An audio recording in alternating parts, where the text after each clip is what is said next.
Hello दोस्तों, आपका स्वागत है मेरे यूट्यूब चैनल आरजे ज्ञान क्लासेस में। तो ये है रेलवे फाइनेंशियल रूल जिसको कि GFR general finance rule of India भी कहा जाता है, जीएफआर। तो वो है रेलवे फाइनेंस रूल। इसमें हम देखेंगे कि रेलवे में जो फाइनेंस के जो वित्त के जो नियम हैं वो क्या हैं, और ये जो पहला इसमें चैप्टर रखा गया है parliamentary control over Indian railway finance and expenditure. ये जो AWM का एग्ज़ाम होने वाला है ये उसका सिलेबस में भी है। Finance Canon of financial property, ठीक है, बजट के टाइप्स ऑफ बजट साइकिल जितने भी हैं वो सारे इस वीडियो में कवर करने की कोशिश करेंगे। बहुत ही अच्छा से एक्सप्लेन करके ये बनाया गया है। बहुत सारे जो प्राइमरी यूनिट्स थे वो चेंज हो गए हैं, कुछ में करेक्शन हुआ है, कुछ नए ऐड हुए हैं।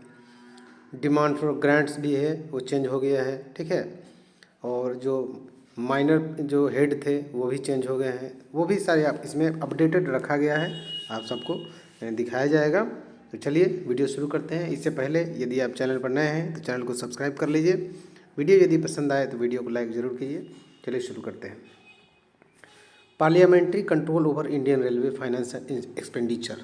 जो रेलवे के जो फाइनेंस और एक्सपेंडिचर का मतलब हो गया खर्च, ठीक है, फाइनेंस का मतलब हो गया वित्त। तो रेलवे के जो ये फाइनेंस और एक्सपेंडिचर मतलब रेवेन्यू से आता है, कैपिटल से आता है, कैपिटल्स में जाता भी है और रेवेन्यू में भी जाता है, ठीक है। इसको एक बना दिया गया है, अलग अलग भी कर दिया गया है, वो हम नीचे देखेंगे। तो इस पर संसद का किस प्रकार से नियंत्रण होता है, कैसे कंट्रोल करती है जो फाइनेंशियल एक्सपेंडिचर है, संसद के जो वित्तीय खर्च हैं उस पर कैसे नियंत्रण करती है, वही आपको इसमें पढ़ना है, जानना है। और उससे संबंधित बहुत सारे ऑब्जेक्टिव क्वेश्चन आते हैं एग्ज़ाम में, और इस बार आएंगे भी, क्योंकि बहुत ही लंबा इसका चैप्टर दिया है फाइनेंशियल रूल का। वो सारे चैप्टर को एक एक करके कवर करेंगे। चलिए शुरू करते हैं। Indian railway is a very big organisation. आप जानते हैं कि भारतीय रेलवे एक बहुत बड़ी संस्था है, ठीक है। It has income and expenditure from various sources. इसमें बहुत सारे सोर्सेज इनकम के भी हैं और बहुत सारे सोर्सेज खर्च के भी हैं। Budget is also one of the source of income. इसमें बजट इनकम का एक सोर्स है। जब बजट पेश होता है, आप जानते हैं कि अब रेलवे बजट को यूनियन बजट में मिक्स कर दिया गया है। तो रेलवे जो यूनियन बजट होता है वहाँ से भी रेल को इनकम होता है। यहाँ तक हमने देख लिया। यहाँ देखिए, despite being separate from the main budget the railway budget is continuously A part of central government budget. अब जो है सेंट्रल गवर्नमेंट का बजट हो गया है टिल 2016 यानी 2016 से। The railway had there on separate budget. Railway के पास अपना सेपरेट अलग का बजट था, बट लेकिन आफ्टर बीइंग अप्रूव ऑफ 1 सितंबर 2016, 1 सितंबर 2016 को जो अप्रूव हुआ रिकमेंडेशन यानी कि सिफारिश ऑफ विवेक देबरॉय कमेटी। ये भी याद रखिएगा, ये क्वेश्चन आता है। विवेक देबरॉय कमेटी के सिफारिश पर इसको जो है अप्रूव किया गया 1 सितंबर 2016 को। The railway budget was presented separately from the union budget in financial year 2017-18। जो फाइनेंशियल ईयर 2017-18 का था उसी में पहला जो है ये रेलवे बजट सेपरेट पेश किया गया 2017 में बाय श्री अरुण जेटली। किसके द्वारा? श्री नहीं होगा, ये तो नहीं है, अब नहीं रहे, ठीक है, कोई बात नहीं है। अरुण जेटली के द्वारा पेश किया गया 1 फरवरी 2017 को। For the first time the railway budget was separate from union budget in 2024। पहला बार रेल बजट को अलग किया गया था 2024 में, 1924 में, on the recommendation of Acworth committee. ये भी याद रखिएगा कि एक्रोवर्थ कमेटी की सिफारिश पर 1924 में रेलवे बजट को इसमें मिक्स किया गया था अलग किया गया था, यूनियन बजट से अलग किया गया था। After being presented together for 92 years it was separately in 2020। 92 years का जो परंपरा है वो समाप्त हुआ 2016 में और अप्रूव हुआ 2016 में, लेकिन बजट जब पहली बार अलग से पेश हुआ वो 2017-18 का बजट सेशन था, ठीक है। तो यही चीज़ हिंदी में लिखा हुआ है, आप इसको पढ़ लेंगे। आगे देखते हैं। बिकॉज, इसको आप स्क्रीनशॉट भी ले सकते हैं। Because the parliament has the highest authority in India. आप जानते हैं कि भारत की जो संसद है वो सर्वोच्च अधिकार उसको प्राप्त है, सर्वोच्च अधिकार प्राप्त संस्था है। The control of finance of the railway is necessary by the parliament. Parliament में के द्वारा जो है रेलवे के जो फाइनेंस एक्सपेंडिचर है उस पर कंट्रोल करने का आवश्यक है। No expenditure can made without the consent of parliament. All candidate have to be submitted even after the parliament committee. मतलब एक कमेटी, बहुत सारी कमेटियाँ बनाई गई है और सारे कमेटियों को हम लेके करके देखेंगे। The control over finance is done by parliamentary through some committees with are given below. नीचे दिया गया है the committee work to control expenditure in various way. बहुत सारे रास्ते हैं जिसके द्वारा कमेटी जो है इसको एक्सपेंडिचर को कंट्रोल करती है। पहला है, ये सारे क्वेश्चन आते हैं, ऐसा नहीं सोचिएगा कि पॉलिटिकल साइंस का चैप्टर है, ये आपका सिलेबस का है। रेलवे में डिपार्टमेंटल एग्जाम में कहीं भी फाइनेंशियल रूल का अगर जिक्र है तो वहाँ ये क्वेश्चन आएगा, ठीक है। और जो भी यहाँ से जुड़े हुए हैं जिनका 1 साल पूरा हो गया है, आप जानते हैं कि कोर्स की वैलिडिटी 1 साल ही है, 1 साल पूरा हो गया है, ठीक है। तो आधा 1 साल जब पूरा कर लेते हैं तो उस समय जो फ़ी होता है मटेरियल का, अभी 3000 है, उसका आधा पे करने से और 1 साल तक आपका कोर्स रिन्यू रहेगा। उस 1 साल और 1 साल तक जो भी मटेरियल अपडेट होते रहेंगे, जो भी आपके दिमाग में क्वेश्चन होगा उसका डाउट क्लियर होते रहेगा, जो भी नया मटेरियल बनता रहेगा, मिलता रहेगा, वीडियो लिंक जाता रहेगा। आप यहाँ से 1 साल तक उसी तरह जुड़े रहेंगे जैसे पहले जुड़े हुए थे। टेस्ट का फ़ी तो आप जानते ही अलग से लगता है, तो एक बात ध्यान रखिएगा। दूसरा है कि कुछ लोग जेई बन गए हैं, ठीक है, कुछ लोग जेई बन के एसएससी भी बन गए हैं, ठीक है, कुछ लोग एमसीएम हैं जो जेई की तैयारी कर रहे हैं, वो सब अब एडब्ल्यूएम की भी कभी के लिए भी एलिजिबल हैं। तो आप जान लीजिए कि एडब्ल्यूएम का जो है सिलेबस थोड़ा वाइड है, अलग है। इसमें ज्वाइन करने के लिए यहाँ लालच नहीं करना है। बहुत लोग बोलते हैं 1 पीडीएफ दे दीजिए, 2 पीडीएफ दे दीजिए, और फॉर्म भरे हुए हैं। आपके पास गोल्डन अपॉर्चुनिटी है, इसको गवाइए नहीं।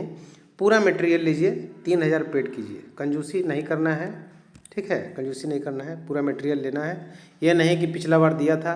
कोर्स का वैलिडिटी 1 साल या रिजल्ट तक है। आप जेई के लिए जुड़े, जेई आप में रिजल्ट हो गया, अब ये नहीं कि बन गए तो फिर हम एडब्ल्यू में भी आपको उसी तरह फ्री सेवा नहीं मिलेगा।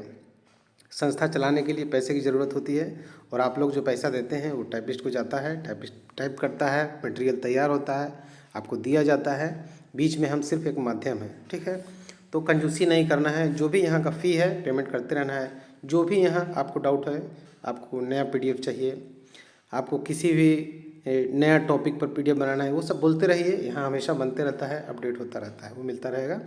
संस्था चलाने के लिए एक बात याद रखिए, पैसे की ज़रूरत होती है और वो आपको देते रहना है। जो यहाँ का लिमिट है, बहुत कम फ़ी लिया जाता है 3000, और बहुत ज़्यादा मटेरियल दिया जाता है 3000 में, ठीक है। टेस्ट का भी बहुत कम फ़ी लिया जाता है और बहुत अच्छा से टेस्ट कंडक्ट किया जाता है, तो याद रखिएगा। चलिए, तो हम बीच में कहीं और चल गए थे। रेलवे कन्वेंशनल कमेटी एक बनाई गई है, parliamentary control over Indian railway हम लोग देख रहे हैं, और उसी में एक कमेटी है जो कि रेलवे के वित्त व्यय पर नियंत्रण रखती है, यानी जो फाइनेंशियल एक्सपेंडिचर है उसको कंट्रोल करती है। It has an ad hoc committee. Ad hoc committee का मतलब है कि कमेटी कुछ दिनों के लिए बनाया जाता है, ठीक है, फिर वो कमेटी ऑटोमेटिक समाप्त हो जाता है, वही होता है एड हॉक कमेटी। तो ये एक एड हॉक कमेटी है, parliamentary consist of 18 members, 18 members इसमें पार्लियामेंट के होते हैं, 12 लोकसभा के और 6 राज्यसभा के। ये सारे क्वेश्चन पूछे जा सकते हैं।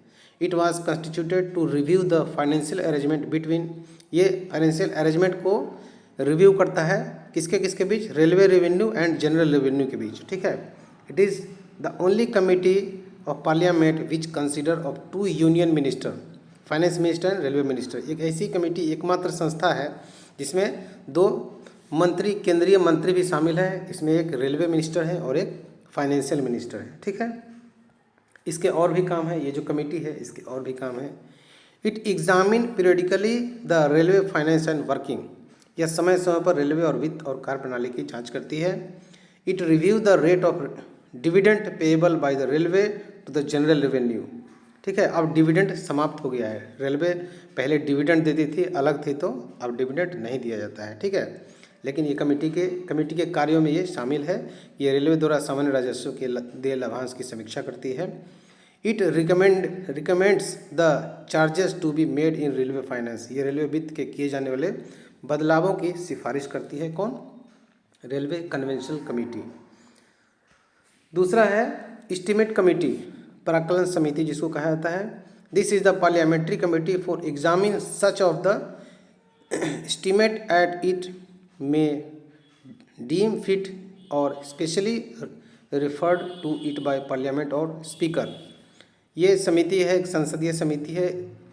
ये प्राक्कलनों की जांच करती है, मतलब कि एस्टीमेट की जांच करती है, जिन्हें उचित समझे या संसद या अध्यक्ष द्वारा विशेष रूप से उसके पास भेजा जाए। ठीक है, जो इसको उचित समझेगा उसको उनके पास भेज दिया जाता है। इसमें लोकसभा के प्रतिवर्ष 30 सदस्य चुने जाते हैं। उसके बाद national railway users consultative council, जिसको कि NRUCC भी कहा जाता है। ये भी पार्लियामेंट्री जो एक्सपेंडिचर है उसको ये भी कंट्रोल करती है। NRUCC वाज कंस्टिट्यूटेड इन 1953, 1953 में ये बनाया गया था। टू इंश्योर, चलिए रिकॉर्डिंग चल रहा है, to ensure better representation of railway users and to be provide more frequent opportunities for consultation between the railway and railway users to matters relating to the service provided by the railway। मतलब ये railway उपयोगकर्ताओं का बेहतर प्रतिनिधित्व सुनिश्चित करने और railway द्वारा प्रदान की जाने वाली सेवाओं से संबंधित मामलों पर रेलवे और उपयोगकर्ताओं के बीच परामर्श के लिए अधिक लगातार अवसर प्रदान करने के लिए NRUCC का गठन 1953 में किया गया था। यही है संस्था। अब इसके कई ब्रांच भी हैं, इसके बारे में और देखते हैं। एक committee that advise the Indian railway on how to improve the quality and efficiency its service. ठीक है, ये ऐसी समिति है जो भारतीय रेलवे को अपनी सेवाओं की गुणवत्ता और दक्षता में सुधार के बारे में एडवाइस देती है, सलाह देती है। Member hold office for not more than 2 years। सदस्य जो है 2 वर्ष से अधिक समय तक इस पद पर नहीं रह सकते हैं। काउंसिल कंसिस्ट ऑफ 7%, 7 लोगों का ये परिषद होता है। They are appointed by MR, मतलब minister of railway for various ministries, railway committees, organisations. ठीक है, eminent person who take interest in the problem of railway, मतलब विभिन्न मंत्रालयों, ठीक है, रेलवे समितियों, संगठनों, प्रतिष्ठानों, व्यक्तियों। MR मतलब हो गया मिनिस्टर ऑफ रेलवे द्वारा नियुक्त किया जाता है, जो रेलवे की समस्याओं में जिनको रुचि है, इंटरेस्ट लेते हैं, वहाँ से इनकी नियुक्ति की जाती है। The council meet at least once a year, एक बार में परिषद की बैठक 1 साल में कम से कम 1 बार होती है। ठीक है। द MR यानी कि minister of railway shall preside over the meeting of the council, परिषद की बैठक की अध्यक्षता रेल मंत्री करते हैं। ठीक है, आगे देखते हैं क्वेश्चन को, नहीं ये तो थ्योरी चल रहा है। Other railway users consultative council, उसके साथ अदर भी रेलवे कंसल्टेटिव काउंसिल बनाए गए हैं, जिससे राष्ट्रीय स्तर के होते हैं। National railway users consultative committee NRUCC, अभी हमने देख लिया। उसके बाद होता है zonal railway users consultative committee ZRUCC। National railway के चेयरमैन रेलवे मिनिस्टर होते हैं। मीटिंग 1 साल में 2 बार होती है। उसके बाद जो zonal railway users consultative committee है ZRUCC, इसके चेयरमैन जनरल मैनेजर होते हैं। मीटिंग 3 बार होती है 1 साल में। उसके बाद मंडल स्तर के होते हैं, यानी कि divisional railway users consultative committee DRUCC, ये डिविजनल रेलवे मैनेजर यानी DRM इसके चेयरमैन होंगे और मीटिंग 3 बार 1 साल में होगी। उसके बाद अगला देखिए, डिस्कशन ऑफ रेलवे बजट। ये भी जो parliamentary control over expenditure finance जो है, इसके ये भी पार्ट है, discussion of railway budget. The railway budget is discussed and debated in parliament by members for both houses. जो रेलवे बजट है उसको दोनों जो हाउसेस होते हैं, लोकसभा और राज्यसभा, दोनों में इस पर डिबेट होता है, चर्चा होता है। They rise starred question, unstarred question and short notice question. ये स्टेयर्ड क्वेश्चन, अनस्टेयर्ड क्वेश्चन और शॉर्ट नोटिस जो होते हैं वो पूछते हैं। The railway minister replies thus parliamentary exercise control over Indian railway finance and budget. मतलब संसद में दोनों सदनों पर रेल बजट पर चर्चा होती है, बहस की जाती है। वे जो स्टेयर्ड क्वेश्चन है उसको तारांकित प्रश्न और जो अनस्टेयर्ड क्वेश्चन है उसको अतारांकित प्रश्न कहा जाता है। अल्प सूचना मतलब शॉर्ट नोटिस ये सब उठाते हैं। ठीक है, रेल मंत्री उसका उत्तर देते हैं। ये सब होता क्या है, स्टेयर्ड और अनस्टेयर्ड क्वेश्चन। ये देखिए, stared question, question for oral answer, मतलब मौखिक रूप से, ठीक है, उत्तर दिया जाता है। Unstated question, replies to which are laid on the table of houses, मतलब जिसके उत्तर सदन के पटल पर रखे जाते हैं। और शॉर्ट नोटिस उसको कहा था ए minimum notice of 10 days is required, अल्प सूचना कम से कम 10 दिन का नोटिस आवश्यक है। पांचवा है committee, committee on government assurance, it scrutinise whether assurance promises undertaking even by the minister from the time to time on the floor of Lok Sabha and Rajya Sabha have been implemented with in the minimum time, मतलब सरकारी आश्वासनों पर समिति, यह समिति इस बात की जांच करती है कि मंत्री समय समय पर लोकसभा और राज्यसभा में दिए गए आश्वासन, वादों, वचनों, इन सबको न्यूनतम समय के भीतर क्रियान्वित किया करते हैं कि नहीं करते हैं। ठीक है, आगे देखते हैं क्वेश्चन नंबर यानी कि टॉपिक नंबर 6 जो कमेटी चल रही है, parliamentary control over Indian railway का यह टॉपिक है। Public account committee PAC, it examined the account of sum granted by the parliament for expenditure to satisfy that the money sanctioned have been utilized legally for revived service and purpose to which have been charges, which they have been charged, मतलब लोक लेखा समिति है इसका अर्थ। Railway जो public account committee है उसका अर्थ है लोक लेखा समिति। ये संसद द्वारा व्यय की गई राशि के खातों की जांच करती है, ठीक है, ताकि यह सुनिश्चित किया जा सके कि स्वीकृत धन का उपयोग कानूनी रूप से उन सेवाओं और उद्देश्यों के लिए किया गया है जिनके लिए उन्हें चार्ज किया गया है। ठीक है, आगे देखते हैं इस समिति के अन्य कार्य। The expenditure confirm to authority which governs it, मतलब व्यय उन प्राधिकारी को पुष्टि करता है जो इसे नियंत्रित करते हैं। That every reappropriation has been made in according with the various provisions made under rule, प्रत्येक पुनर्निर्माण नियमों के तहत किए गए प्रावधानों के अनुसार किया गया है, ये भी इसकी जांच करती है। PAC consist of 22 members from the both houses of parliament every year, दोनों सदनों के दोनों जो ये होते हैं हाउसेज होते हैं लोकसभा और राज्यसभा, 12 सदस्य हर साल 12 सदस्य लिए जाते हैं, चुने जाते हैं। A minister is not elected if member is appointed as minister, इसमें मिनिस्टर नहीं आ सकता है। यदि मिनिस्टर इसमें नियुक्त किया जाएगा तो PAC का सदस्य नहीं रहेगा। ठीक है, कोई भी मंत्री निर्वाचित नहीं हो सकता है। He will ceased to be a member of PAC, कोई भी मंत्री निर्वाचित नहीं होता। यदि कोई सदस्य मंत्री के रूप में नियुक्त किया गया है तो PAC का सदस्य नहीं रहेगा। मतलब कोई भी सदस्य पहले से है PAC का, अगर वो मिनिस्टर बन जाता है तो बनने के बाद वो PAC का सदस्य नहीं रहेगा। ठीक है, लोक लेखा समिति।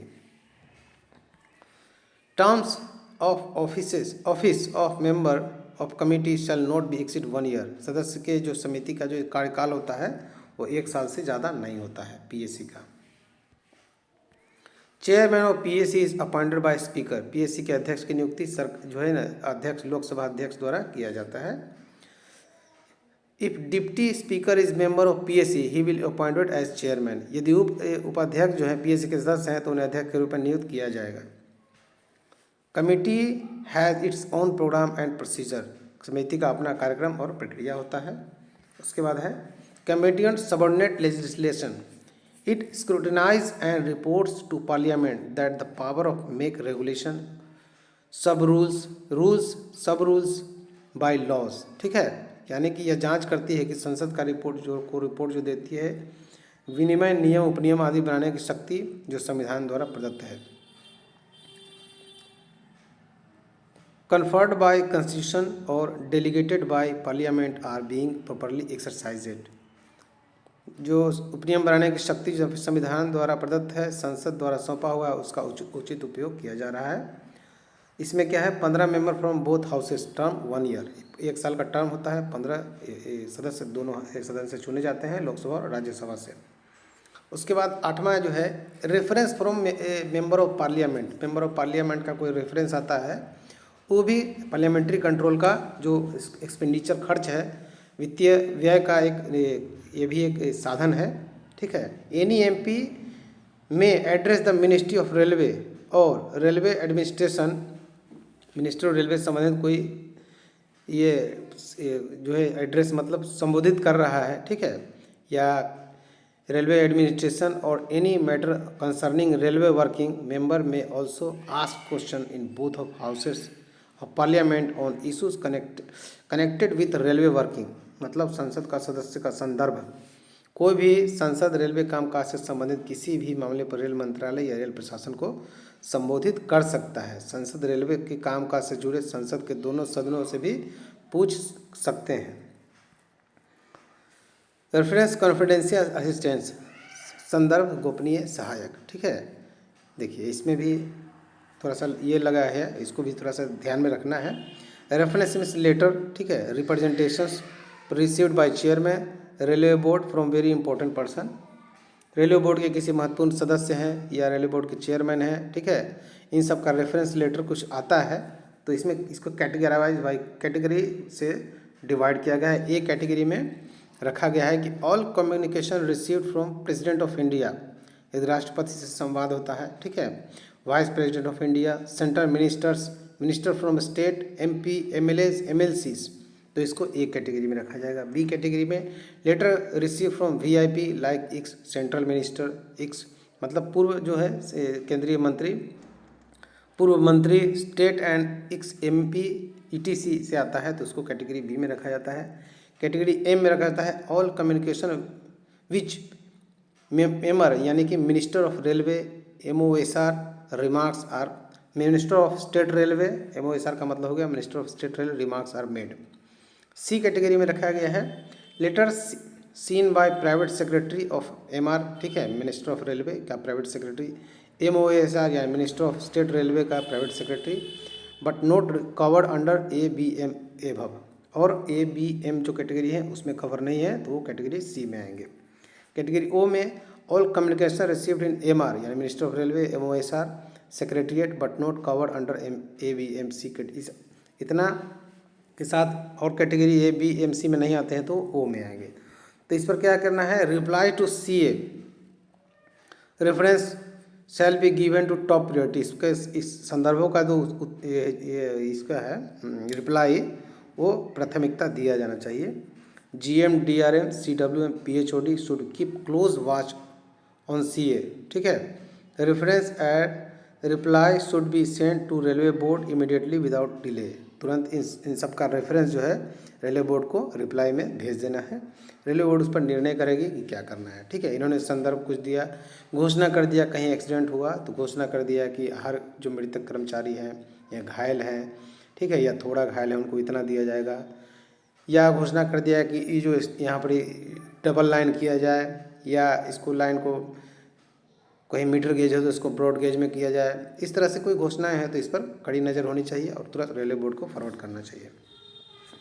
If a final reply is likely to take time and interim reply should be given, यदि अंतिम उत्तर समय लगने की संभावना है तो अंतरिम उत्तर दिया जाना चाहिए, ठीक है। मतलब फाइनल अगर नहीं है तो अंतरिम मतलब तुरंत उसके संदर्भ में कुछ ना कुछ रिप्लाई देना चाहिए। एक कट मोशन होता है, ठीक है, ये भी आपको याद रखना है, ये फाइनेंशियल रूल का है, ये भी पार्लियामेंट्री कंट्रोल के अंतर्गत में आता है। Adopted it mount to no confidence vote, cut motion का मतलब होता है कोई भी जो बजट है, बजट में किसी राशि को बताया गया कि ये राशि कृषि के लिए आवंटित की जाती है, कृषि में खेतों में पानी पटाने के लिए, ठीक है, लेकिन विपक्षी दल का कहना है कि खेतों में पानी पटाने के लिए ये जो आप नियम बनाए हैं, नलकूप का सिस्टम बनाए हैं, तो वो नलकूप नहीं होना चाहिए, वो बहुत ये तालाब का होना चाहिए या बोरिंग करवाना चाहिए या सबको एक एक मोटर देना चाहिए। आप जो नियम बनाए हैं वो बिल्कुल गलत है। उस पर कटौती करने का प्रयास अगर करती है विपक्षी सरकार तो उसी को कट मोशन कहा जाता है। और जब कट मोशन एक बार लग जाता है और विपक्षी उस पर बहुमत ये हो जाता है, बहुमत परीक्षण के जैसा वोटिंग हो जाता है और विपक्षी सरकार उसमें ज़्यादा वोट अगर आ जाता है तो सत्ता पक्ष के पूरे मिनिस्टर्स को प्राइम मिनिस्टर सहित जो है ये रिजाइन करना पड़ेगा, ठीक है, सरकार गिर जाएगी। तो adopted it amount to no confidence vote, इसको नो कॉन्फिडेंस वोट भी कहा जाता है। If the government fails to job up the number in Lok Sabha it obligated to resign according with the norms of house. यदि कटौती प्रस्ताव स्वीकृत हो जाता है तो अविश्वास मत के बराबर होता है। आप जानते हैं अविश्वास मत, एक बार नरेंद्र मोदी पर भी अविश्वास मत इनका जब 2 साल कार्यकाल हो गया था तो लगा था, तमिलनाडु के किसी लीडर ने लगाया था, लेकिन वो पास नहीं हुआ क्योंकि उनको उस समय उनके पास सांसदों की संख्या बहुत थी। इस बार तो कम है, पिछली बार बहुत थी। ठीक है, तो गवर्नमेंट से हमारे रेल कर्मचारी को कोई लेना देना नहीं है। ठीक है, गवर्नमेंट की जो पॉलिसीज़ होंगे, सर्विस कंडक्ट रूल में लिखा हुआ भी है कि गवर्नमेंट जो पॉलिसी है उसको अपोज नहीं करना है, उसका विरोध भी नहीं करना है। ठीक है, तो उस पर हम लोग अभी चर्चा नहीं करेंगे। सबके अपने अपने चहिता नेता होते हैं, सबके चहिते दल होते हैं, उनसे हमारा स्टडी और हम दोनों का स्टडी से कोई लेना देना नहीं है। अगला है the decision to accept a cut motion replies sole on the speaker on Lok Sabha as per rules in force. नियमों के अनुसार कटौती प्रस्ताव को अस्वीकृत करने का पूरी तरह लोकसभा अध्यक्ष पर निर्भर करता है। Members can also table notice in electronic form through E portal specially developed for the purpose. सदस्य विशेष रूप से इस उद्देश्य के लिए विकसित ई पोर्टल के माध्यम से इलेक्ट्रॉनिक रूप से नोटिस पेश कर सकते हैं। टाइप्स देखिए क्या है कट मोशन का। 3 प्रकार के कट मोशन होते हैं। Disapproval of policy cut demands in reduce to 1 रुपये। जितने रुपए का ये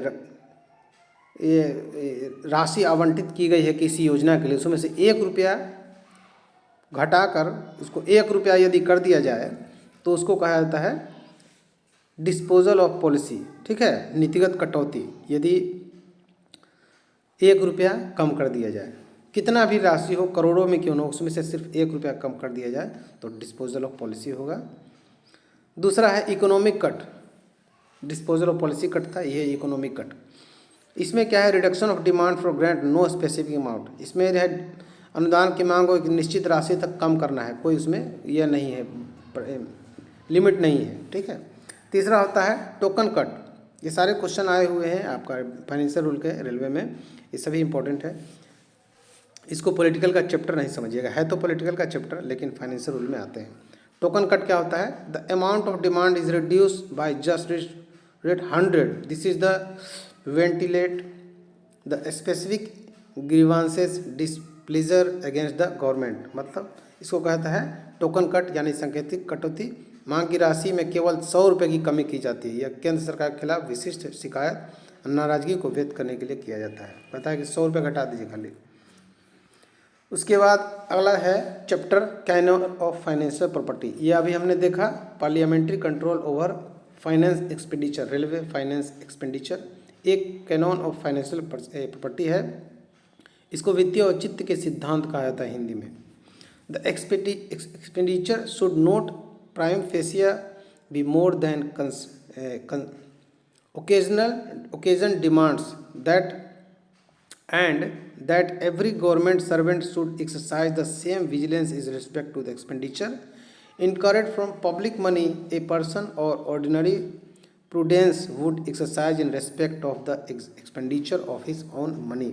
मतलब है कि पहली बार हमने देखा एक गाड़ी देखा, ठीक है, हमने सोचा कि ये गाड़ी बनना चाहिए रेलवे में, तो मेरे दिमाग में आया कि इसमें 50 लाख खर्च होगा। ठीक है, तो 50 लाख का ही इसमें प्रथम दृष्टि में जो समझ में आया कि 50 लाख यहाँ खर्च होगा, या कोई साइड प्रोजेक्ट देखा या कोई प्लांट लगाने का देखा, तो उस समय पहली नज़र में जो आया, ठीक है, तो वही उसका मांग हो गया, उससे ज़्यादा उसको नहीं रखना चाहिए। यही कहने का मतलब है, प्रथम दृष्टया अवसर की मांग से अधिक नहीं होना चाहिए। और यदि सरकारी सेवक को सार्वजनिक धन से होने वाले व्यय के संबंध में उतनी सतर्कता बरतनी चाहिए जितनी सामान्य विवेक वाला व्यक्ति अपने स्वयं के धन के संबंध में सतर्कता बरतता है। मतलब आदमी अपने धन को बचाने का जो सतर्कता बरतता है, उसी तरह रेलवे के प्रॉपर्टी को भी बचाने का सतर्कता बरतना चाहिए। यही इसमें कहा गया है कैनन ऑफ फाइनेंशियल प्रॉपर्टी में। दूसरा है इसमें no authority should exercise its power of sanction expenditure to pass an order which will be directly or indirectly to its own advantage. किसी भी प्राधिकरण को व्यय स्वीकृत करने की अपनी शक्ति का प्रयोग आदेश पारित करने के लिए नहीं करना चाहिए जो प्रत्यक्ष या अप्रत्यक्ष रूप से स्वयं के लिए लाभ हो। मतलब कोई भी चीज़ ऐसा नहीं करना चाहिए जो प्रत्यक्ष डायरेक्ट या इनडायरेक्ट रूप से आपको बेनिफिट दिलाता हो। यदि रेलवे में बड़े ऑफिसर हैं, बहुत पावरफुल मिनिस्टर्स हैं, उसके अंतर्गत बड़े बड़े अधिकारी हैं, तो उनको ये अधिकार प्राप्त है कि किसी भी तरह की योजना इस तरह से पास कर सकते हैं जिसमें अप्रत्यक्ष इनडायरेक्ट रूप से उनको बेनिफिट हो, लेकिन ऐसा नहीं करना चाहिए, रूल में यही लिखा हुआ है। तीसरा है public money should not be utilise for the benefit of particular person और सेक्शन ऑफ कमिटी रूल्स। मतलब सार्वजनिक धन का उपयोग किसी व्यक्ति विशेष समुदाय वर्ग के लाभ के लिए नहीं किया जाना चाहिए जब तक कि, इसमें कंडीशन दिया है, the amount expenditure involve in significant, मतलब राशि शामिल राशि व्यय जो है एकदम नगण्य है, बहुत कम है, ठीक है। दूसरा है a claim for the amount could be enforced in a court of law, मतलब राशि के दावा के लिए अदालत में लागू किया जा सकता है, इतना तो अमाउंट होना चाहिए। The expenditure is in pressure pursuance of recognised policy और कस्टम, यानी व्यय एक मान्यता प्राप्त नीति या प्रथा के अनुसरण में है, मतलब उसी अनुसार उसको खर्च करना चाहिए। चौथा है the amount of allowances such as travelling allowance, ठीक है, granted to meet expenditure of a particular type should be regulated that the allowances are not on the good sources or profit of the recipients, मतलब किसी विशेष प्रकार के व्यय को पूरा के लिए दिए जाने वाले भत्ते, ठीक है, जैसे कि भत्तों की राशि इस प्रकार विनिमय किया जाना चाहिए कि भत्ते प्राप्तकर्ता के लाभ के संपूर्ण स्रोतों पर न हो, मतलब नियमानुसार जो है अलाउंसेस दिया जाना चाहिए रेलवे को। Note all proposals involving financial implication except those which have been specially exempted for the purpose should be referred to finance branch for advice before these are sanctioned, मतलब इस उद्देश्य के लिए विशेष रूप से छूट प्राप्त प्रस्तावों को छोड़ वित्तीय निहितार्थ वाले सभी प्रस्तावों को मंजूरी से पहले सलाह के लिए वित्त शाखा को भेजना चाहिए। अब हम लोग चलते हैं रेल बजट, ये भी है AWM जो AME ADME या कई बी ग्रुप के जो एग्ज़ाम होते हैं उसके लिए बहुत ही इंपॉर्टेंट होते हैं।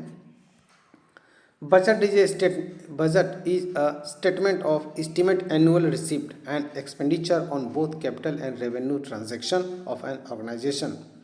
It is a process of planning and reviewing the activities of an organisation. Budget किसी संगठन के पूंजी और राजस्व लेन देन पर अनुमानित प्राप्ति और व्यय का विवरण है, मतलब एक साल का जो इनकम हुआ और एक साल में अगले एक साल में जो हम खर्च करेंगे वही प्रस्तुत किया जाता है, वही होता है बजट। ये किसी संगठन की गतिविधि की योजना बनाने और समीक्षा करने की क्या है, प्रक्रिया है। अब बजट के बारे में थोड़ा सा हिस्ट्री हम लोग देख लेते हैं।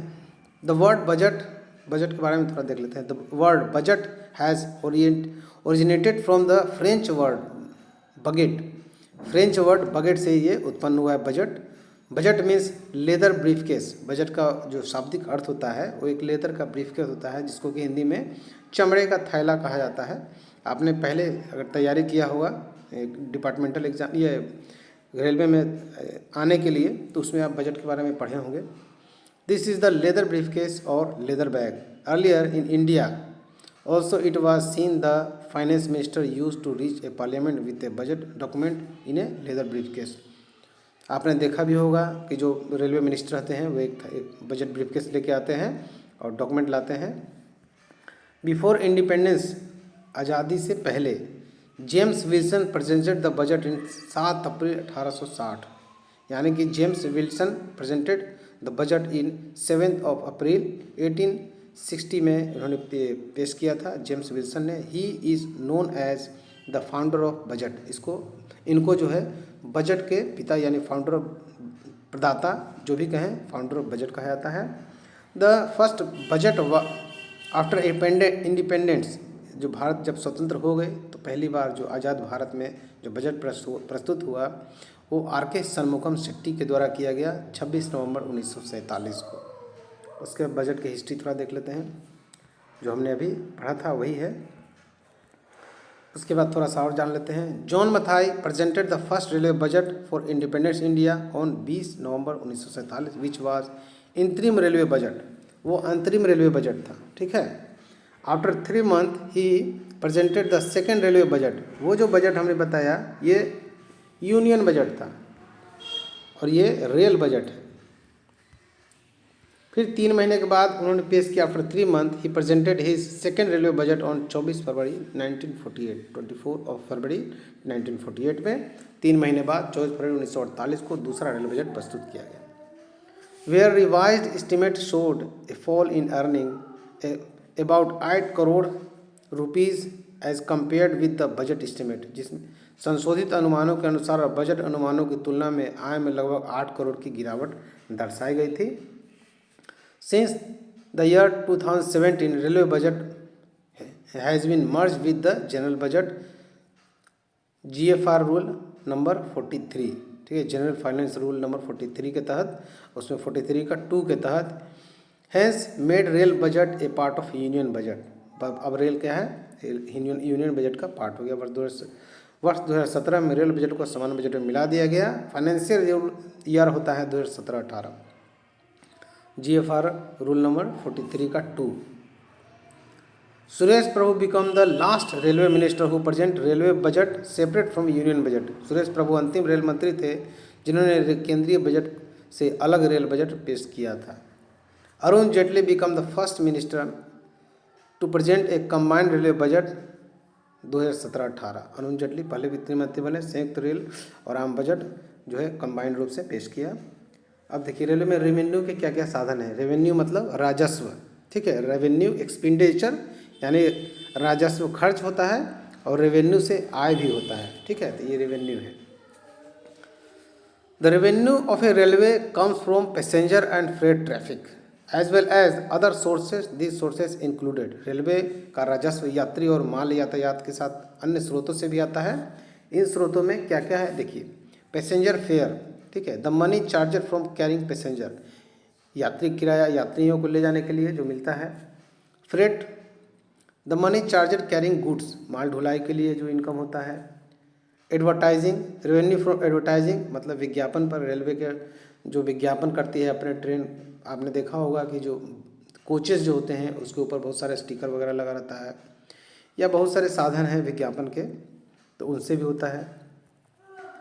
कैटरिंग, जो ये आपने WCB देखा होगा, पेंट्री कार, उसमें भी खान पान किससे जो की सुविधाएं जो दी जाती है उससे भी रेलवे को रेवेन्यू प्राप्त होता है। वेंडिंग, अब वेंडिंग मशीन भी होता है जिससे टिकट ऑटोमेटिक कोई भी इंसान काट सकता है, तो वेंडिंग मशीन से भी इनकम होता है। भूमि लीज, लैंड लीजिंग, लैंड को लीज पर दिया जाता है, उससे भी प्राप्त होता है। ब्रेक वैन तो उसके साथ कोच के साथ रहता है तो उससे भी प्राप्त होता है।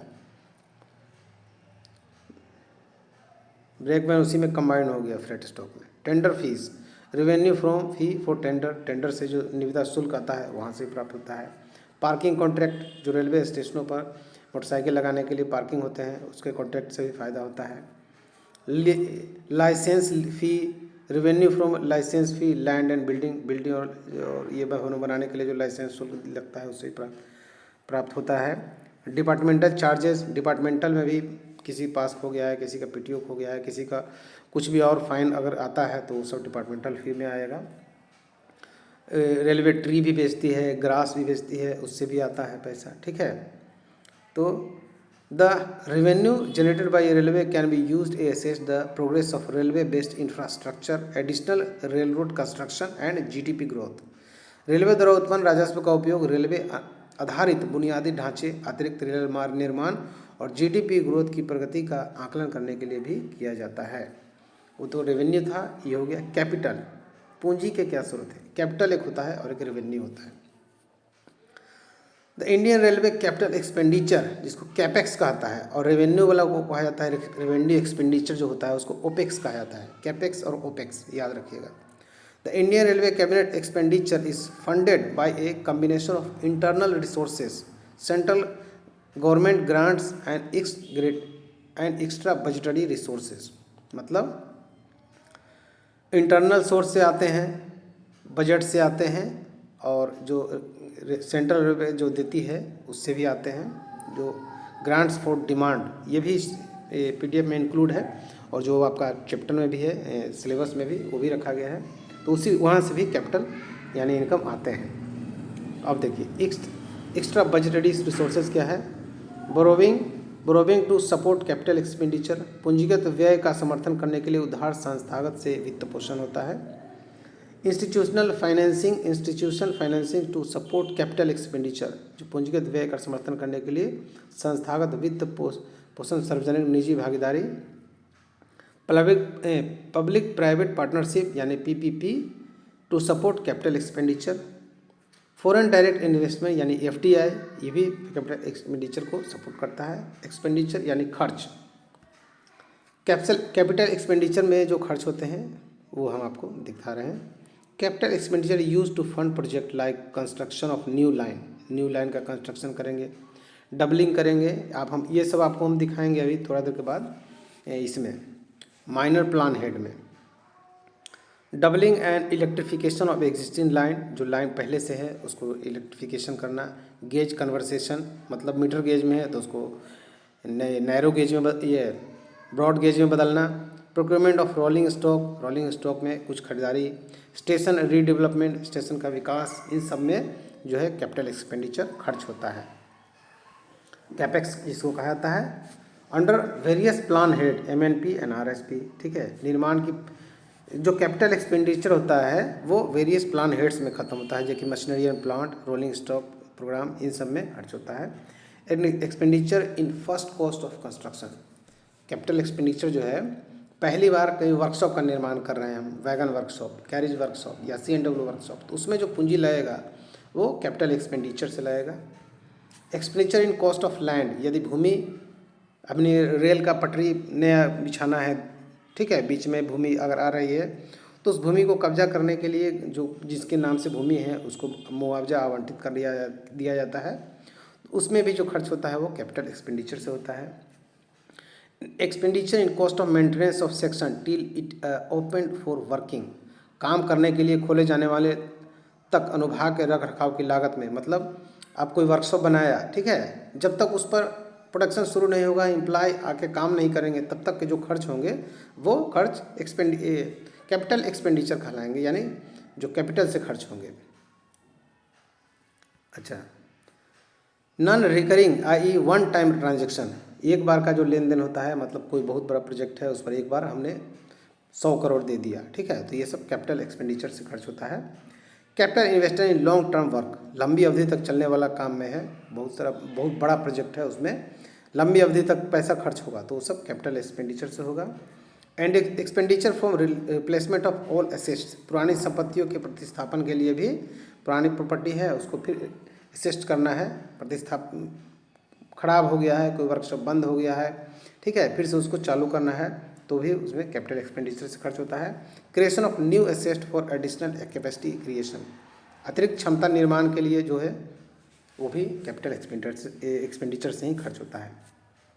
अब रेवेन्यू एक्सपेंडिचर देखते हैं। इट इंक्लूड्स रेवेन्यू एक्सपेंडिचर, राजस्व व्यय, इसको ओपेक्स कहा जाता है। Ordinary working expenses incurred by various department of railway in their day-to-day functioning, for example general services, repair and maintenance, assets, operating expenses, welfare expenses, etc, ये सब क्या है, खर्च होते हैं रेवेन्यू एक्सपेंडिचर से। रेल के विभिन्न विभागों द्वारा दैनिक कामकाज में किए जाने वाले संचालन व्यय, उदाहरण के लिए सामान्य व्यय, संपत्तियों की मरम्मत, रख रखाव, परिचालन व्यय, कल्याण व्यय आदि, ये सब क्या होता है, ये सब रेवेन्यू एक्सपेंडिचर से खर्च होता है।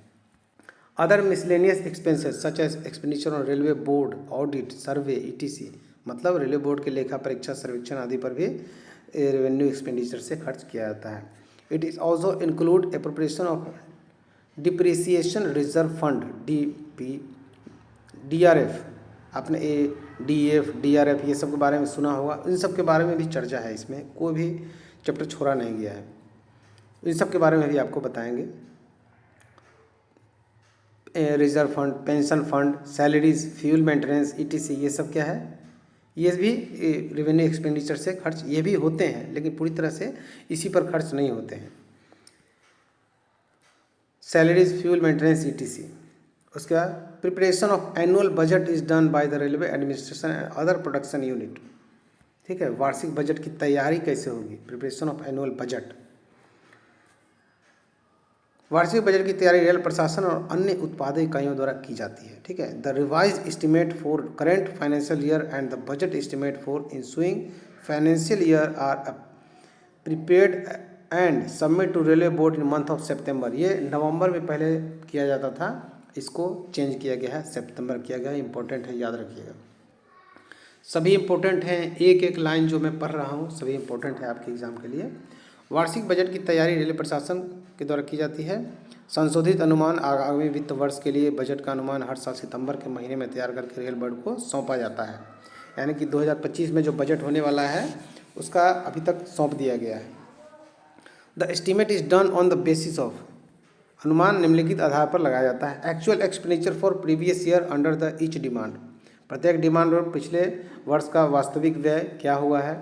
ठीक है। Actual expenditure for first 7 month for previous financial year under the each demand, प्रत्येक मांग के लिए पिछले वित्त वर्ष के 7 महीनों का वास्तविक व्यय। Actual expenditure for first 6 month for current financial year, इस जो अभी फाइनेंशियल ईयर चल रहा है इसका 6 मंथ प्रीवियस ईयर का, ठीक है, ये अनुमान लगाया जाता है। यानी चालू वित्त वर्ष के पहले 6 महीने का वास्तविक व्यय और 7वें महीने का अनुमानित व्यय, क्योंकि फाइनेंशियल ईयर जो है 1 अप्रैल से लेके और जो 31 मार्च तक होता है, तो पिछले इस बार का 6 महीने का हम अंदाज़ा लगाएंगे तो अगले जो 7वां महीना होगा वो अगला फाइनेंशियल ईयर में चला जाएगा, तो उसका भी अनुमानित व्यय निकाल के इसको बनाया जाता है, एस्टीमेट तैयार किया जाता है।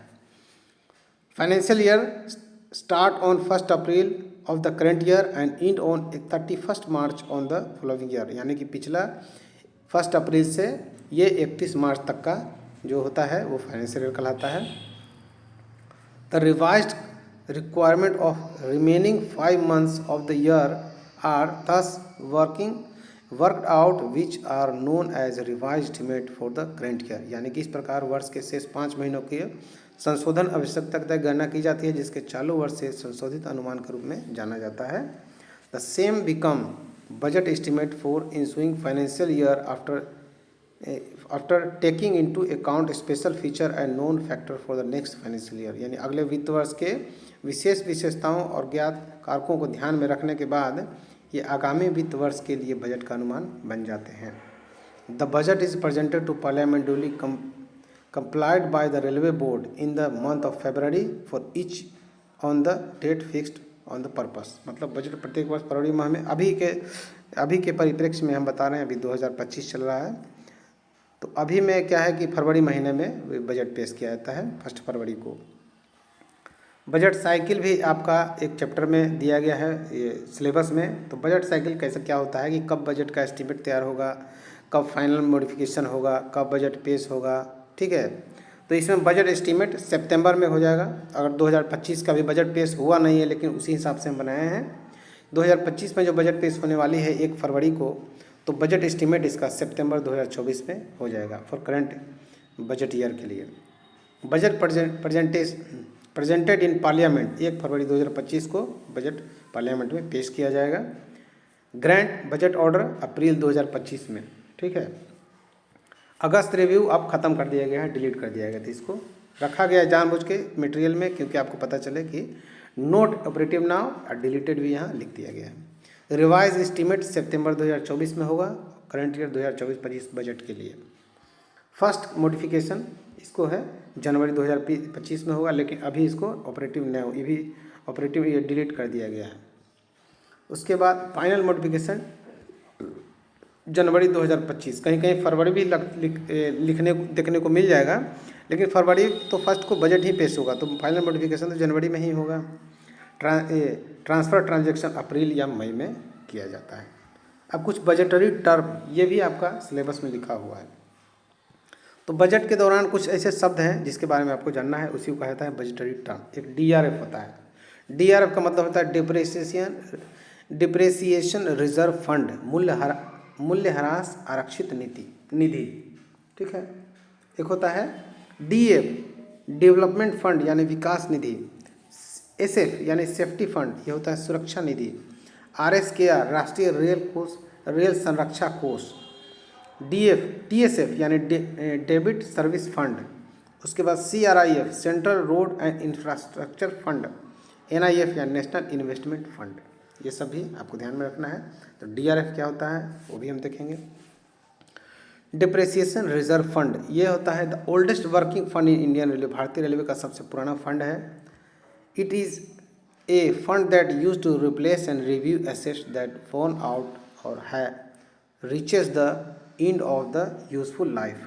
यह एक ऐसा कोष है जिसका उपयोग उन संपत्तियों को बदलने के लिए, नवीकृत करने के लिए किया जाता है जो खराब हो गई हो या अपने जीवन के अंत तक पहुंच गई हो। DRF फंडेड, DRF कैसे वित्त पोषित किया जाता है? DRF is funded by annual railway revenue and disposal of asset. DRF को वार्षिक रेलवे राजस्व और परिसंपत्तियों को निपटान से वित्त पोषित किया जाता है। DRF is credited with interest of some rates and dividends paid into general revenue. DRF को समान राजस्व दिए जाने वाले लाभांश के दर पर ब्याज दिया जाता है, ठीक है। DRF यूज फॉर, DRF का इस्तेमाल क्यों किया जाता है? DRF use for replace assist like ballast, rolling stock, tools and plants. DRF का उपयोग गिट्टी, रोलिंग स्टॉक, उपकरण, संयंत्र जैसे परिसंपत्तियों को बदलने के लिए किया जाता है। DRF is also use to replace assist that have been abandoned और डिस्पोजल और विदाउट बीइंग रिप्लेस्ड। DRF का उपयोग उन संपत्तियों को बदलने के लिए भी किया जाता है जिन्हें छोड़ दिया गया या बिना बदले ही निपटा दिया गया। Why is DRF important? DRF is important because it help to ensure that the railway assist and property maintenance and replaced। ठीक है, क्योंकि परिसंपत्तियों का उचित रख रखाव और प्रतिस्थापन के लिए इसका किया जाता है, इसलिए ये इम्पोर्टेंट है। Under provision of DRF can be lead to a decline in the quality of railways infrastructure. DRF के कम प्रावधान से क्या होगा? रेलवे के बुनियादी ढांचे में की जो गुणवत्ता है उसमें गिरावट आएगी। DF देखिए, डेवलपमेंट फंड, इसका स्थापना 1950 में किया in order to arrest over capitalisation of Indian capitalisation of railway undertaking. The government have decided that all unremunerative new lines, works of passenger amenities, staff welfare amenities, works, operation improvement work should be charged to this fund. This fund was instituted with effect from 1/4/1950। ये तो railway उपक्रमों के अत्यधिक पूंजीकरण को रोकने के लिए सरकार ने निर्णय लिया कि सभी गैर लाभकारी नई लाइनें, यात्री सुरक्षा के कार्य, कर्मचारी कल्याण, सुविधा कार्य, परिचालन सुधार आदि जो है इस निधि में जमा किए जाएंगे। यह निधि 1/4/1950 से स्थापित की गई थी। डेवलपमेंट फंड का जो कहाँ से पैसा आता है? Amount transfer from revenue reserve fund. The amount appropriated to each year from surplus, अधिशेष से प्रत्येक वर्ष इसमें विनियोजित राशि आती है। The cost of debit of DF assessed with the abandoned and disposal of without being replaced। DF के debit पर उन संपत्तियों की लागत छोड़ दिया जाए तो प्रतिस्थापित किए बिना निपटाया गया। The amount of interest earned to the balance of fund। अब आया SF यानी सेफ्टी फंड। सेफ्टी फंड जो है राष्ट्रीय रेल कोष संरक्षा, राष्ट्रीय रेल संरक्षा कोष is a fund of railway safety in India. The fund was introduced in 2017-18 to replace, renew and upgrade critical safety assist। ठीक है, महत्वपूर्ण सुरक्षा परिसंपत्तियों को बदलने, नवीकृत करने के लिए 2017 में इस कोष की शुरुआत की गई। RSKR ये भी इसी के अंतर्गत सेफ्टी फंड आता है और इसके बारे में भी दिया गया है, इसके बारे में भी देख लेते हैं ये क्या होता है। राष्ट्रीय रेल संरक्षा कोष was established by the government in 2017-18 with a budget of 1 trillion spread 5 years.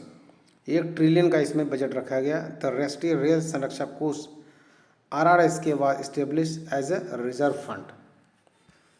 Reserve fund के तहत इसको जो है स्थापना किया गया। How is the RRSK work? RRSK कैसे काम करता है?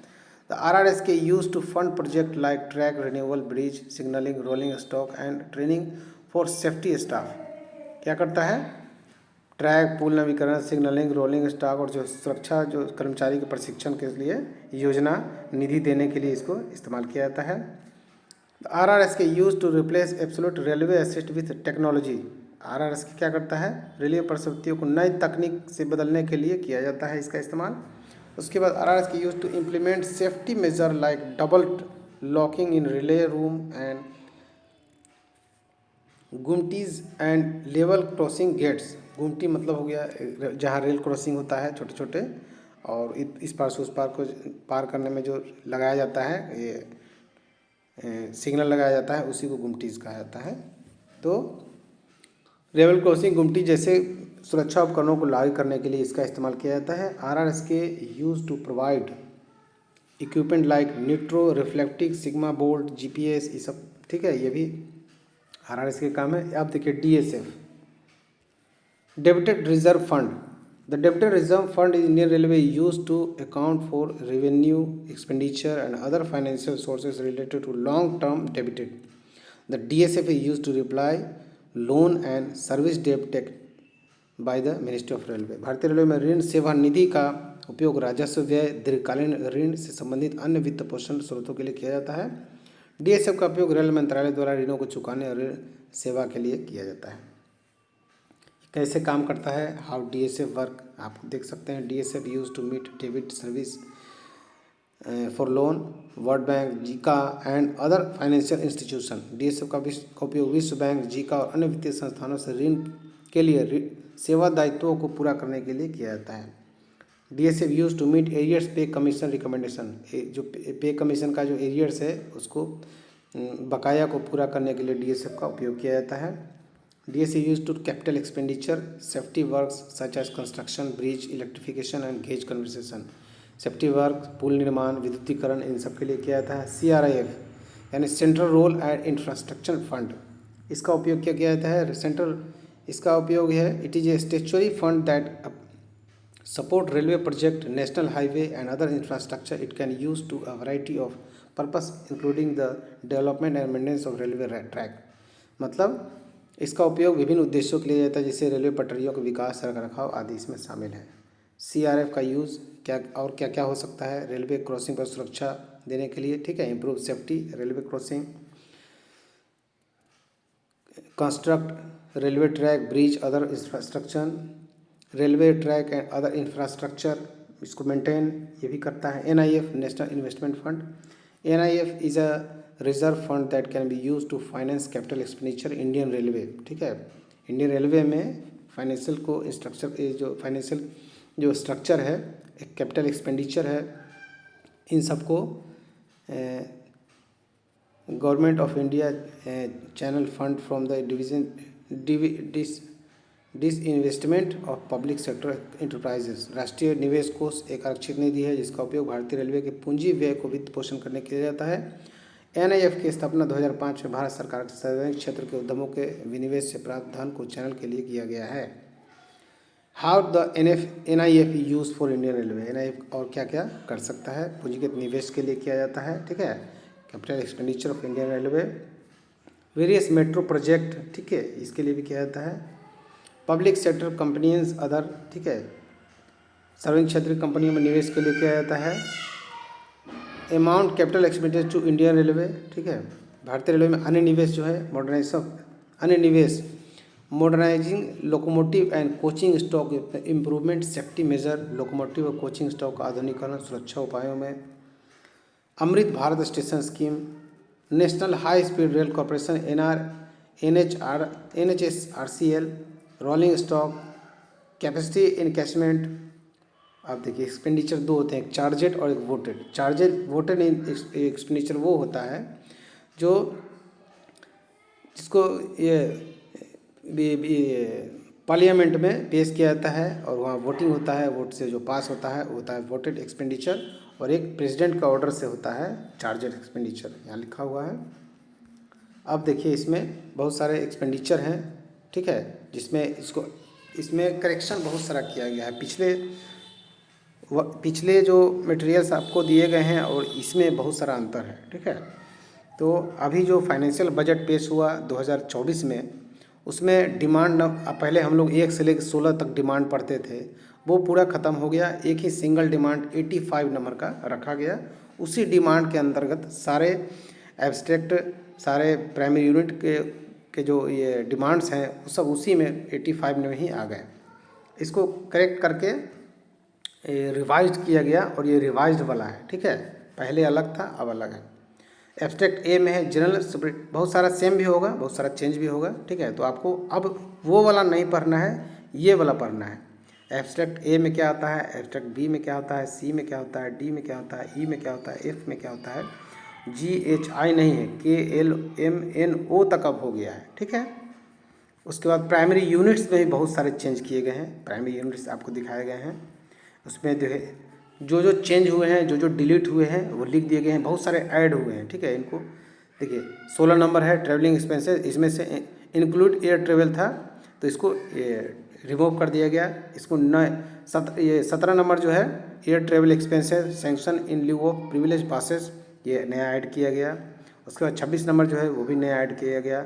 उसके बाद 31 नंबर में करेक्शन किया गया, 32 नंबर में करेक्शन किया गया, 33 नंबर में करेक्शन किया गया, 35 में भी। इन सब से जितने भी सब अपडेटेड हैं, इसको ज़रूर पढ़िएगा। ये इस बार के सिलेबस के लिए बहुत ही इंपॉर्टेंट है जो आपका AWM का एग्ज़ाम होने वाला है। उसके बाद कैपिटल एक्सपेंडिचर है, इसमें भी बहुत सारा चेंजेस किया गया है। जो जो चेंजेस किया गया है रेड कलर से आपको लिख दिया गया है, ठीक है, ऐसे लिख दिया गया है। उसके बाद डिमांड फॉर ग्रांट्स, ये ये भी आपको पढ़ना है कि जो यातायात कोचिंग के लिए एब्स्ट्रैक्ट एक्स का इस्तेमाल अलग से किया गया है। यातायात जो माल के जो से इनकम होता है उसके लिए एब्स्ट्रैक्ट वाई, और अन्य जो विविध खर्च हैं उसके लिए एब्स्ट्रैक्ट जेड का अलग से इस्तेमाल किया गया है। डिमांड फॉर ग्रांट अभी 85 नंबर है डिमांड फॉर ग्रांट, ठीक है, लेकिन ये भी मॉडिफाइड ही हैं, ये भी जो है रिवाइज्ड ही है। तो ये भी डिमांड फॉर ग्रांट याद रखना है। इससे पहले 82 नंबर का डिमांड फॉर ग्रांट रखा गया था पिछले उसके पहले वाले बजट में, अभी 85 किया गया, लेकिन ये डिमांड फॉर ग्रांट याद रखना है, ठीक है। उसके बाद टाइप ऑफ बजट भी आपको पढ़ना है, capital budget, revenue budget, performance budget, responsibility budget, इन सब के बारे में भी आपको पढ़ना है। और उसके बाद ऑब्जेक्टिव क्वेश्चन आपको पढ़ना है, याद करना है, ठीक है। तो इस PDF को यहाँ से आप ले लीजिए, जो भी जुड़े हुए हैं ले सकते हैं, जो नहीं जुड़े हुए हैं यहाँ ज्वाइन कीजिए। आपको 3000 ज्वाइनिंग फ़ी है जिसमें सभी मटेरियल आपको दिए जाते हैं। 10 सेट प्रीवियस पेपर भी हमारे टेस्ट सीरीज़ का आपको दिया जाएगा, जो AWM के पर्पज़ से लिए गए हैं और सभी रेल से पूछे हुए इंपॉर्टेंट क्वेश्चन हैं, तो वो भी दिया जाएगा। एक रोल नंबर दिया जाएगा जिसका इस्तेमाल आप टेस्ट सीरीज़ में करेंगे। एक अलग से व्हाट्सअप नंबर दिया जाएगा, जो किसी भी समस्या आपके क्वेश्चन में किसी तरह का डाउट आता है तो उसको भेजने के लिए, क्लियर करने के लिए अलग से एक व्हाट्सअप नंबर भी दिया जाएगा, ठीक है। और टेस्ट सीरीज़ भी आप दे सकते हैं, टेस्ट अलग से स्पेशल चलता है सभी लोगों का, आपका AWM का अलग से चलता है। 110 के 2 टेस्ट होते हैं हर संडे, ठीक है। टेस्ट का फ़ी अभी 150 है, फरवरी में 200 कर दिया जाएगा और मार्च से 250 रहेगा, हमेशा के लिए 250 रहेगा। हमेशा तो नहीं कह सकते हैं, कम से कम 250 का जो ये चार्ज है वो 1.5 साल हम लोग 2 साल ज़रूर चलाएँगे, उसके बाद ही फीस बढ़ाया जाएगा। फरवरी में 200, मार्च से 250 हर महीने टेस्ट का सीरीज़ का फ़ी ले, क्योंकि 2 टेस्ट लगभग 8 या 10 टेस्ट हर महीने लिए जाएंगे, फ़ी एक ही बार देना है, ठीक है। तो ज्वाइन करने के लिए जो हमारा व्हाट्सअप नंबर है 8121390916, ठीक है।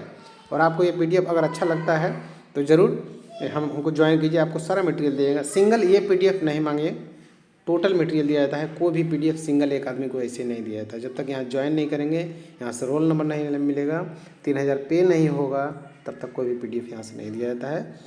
डेमो PDF भी नहीं दिया जाता है। डेमो के लिए आपको इसका वीडियो लिंक दे दिया जाएगा, देख लीजिएगा, इसी तरह का PDF होता है। तो फिर हम किसी वीडियो में हम लोग फिर मिलेंगे, तब तक के लिए धन्यवाद। जय हिंद। चैनल सब्सक्राइब नहीं किए हैं तो कर लीजिएगा। वीडियो यदि पसंद आया होगा तो वीडियो को लाइक कीजिएगा। फिर से एक बार जय हिंद।